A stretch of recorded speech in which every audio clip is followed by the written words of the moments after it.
por ver el tema de en qué consiste el gráfico de área telúrica y cómo es la interpretación. Bien, habíamos dicho que teníamos una estación base que era B y diferentes tipos de estaciones. Acá vamos a comparar la estación B con, la base B con la estación 1, ¿sí? En ambos hemos hecho, digamos, medidas de potencial en dos direcciones, la dirección norte-sur y la dirección este-oeste. Normalmente a la norte-sur se le llama Y y a la este-oeste se le llama X, lo mismo acá, Y y X. Bien, el método en sí es más un método que consiste en un procesamiento matemático de datos, ¿sí?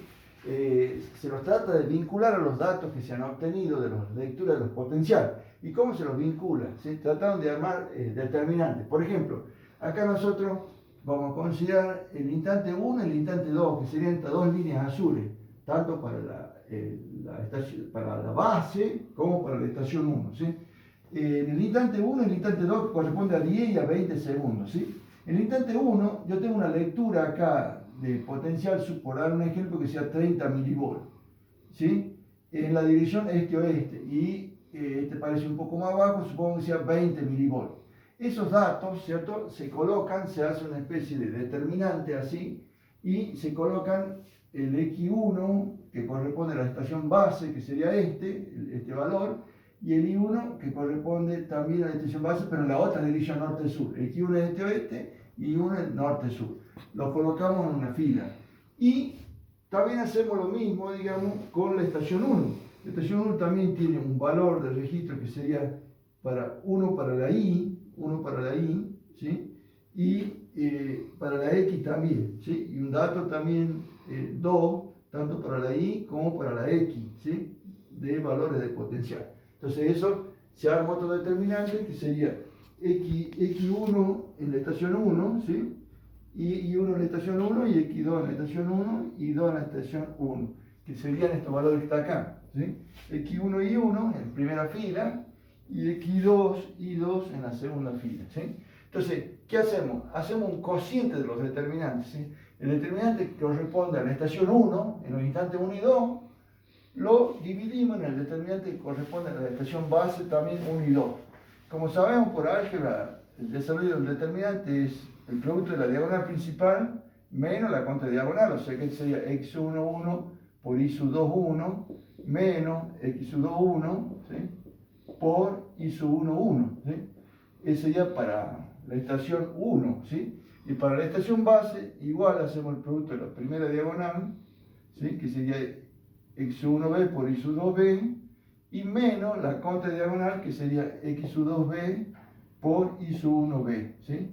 Ese valor me va a dar un valor, digamos, aproximadamente constante, ¿sí? Ese valor, si vemos que se repite, ¿por qué? Porque si hacemos, aquí hemos vinculado la estación 1 con la estación 2, ¿sí? Pero también podemos vincular la 2 con la 3, por ejemplo, esta es la 2, ¿sí? La I2 y esta es la I3, ¿sí?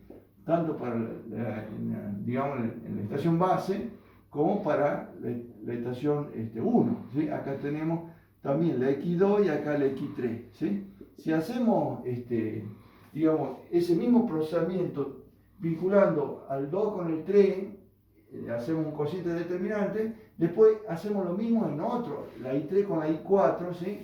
Vamos vinculando de a pares, así, la 1 con la 2 con la 3 con la 4 y así. Que vemos que al efectuar esos cocientes, armar los determinantes y efectuar las divisiones, me da un valor que para cada estación, porque esto es hecho para la estación 1, es aproximadamente constante, ¿sí? Si no difiere del orden de más del 5%, se toma un valor promedio y ese valor se llama área telúrica, o sea que el área telúrica es una constante matemática que está asociada a la litología geológica de una estación, de una sola. Lo mismo pasa para otras estaciones, es decir, se va haciendo una especie de lista con los valores del área telúrica dado para cada estación. Y posteriormente se grafican esos valores de área telúrica para cada estación y vamos a tener una gráfica parecida a esta, ¿sí?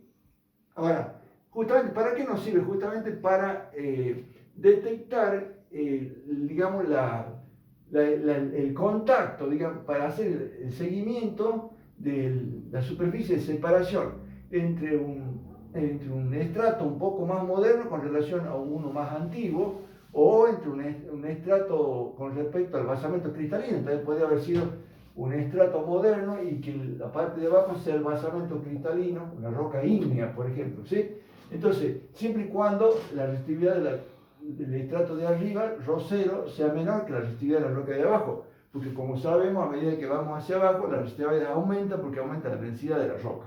Entonces, cuando hay esa especie de contacto entre dos formaciones relativamente delgadas, donde una es más moderna, que está en la parte superior, y la más antigua está abajo, este método nos permite determinar exactamente cómo es el seguimiento de la línea de contacto, ¿sí? Eso nos permite detectar dos cosas. Por un lado, los llamados anticlinales, que son formaciones, digamos, estructuras geológicas aptas para el almacenamiento de hidrocarburos, o sea, para petróleo, ¿sí? Entonces, por ejemplo, si tenemos acá un anticlinal, así, que es una roca ígnea que contiene adentro petróleo, ¿sí?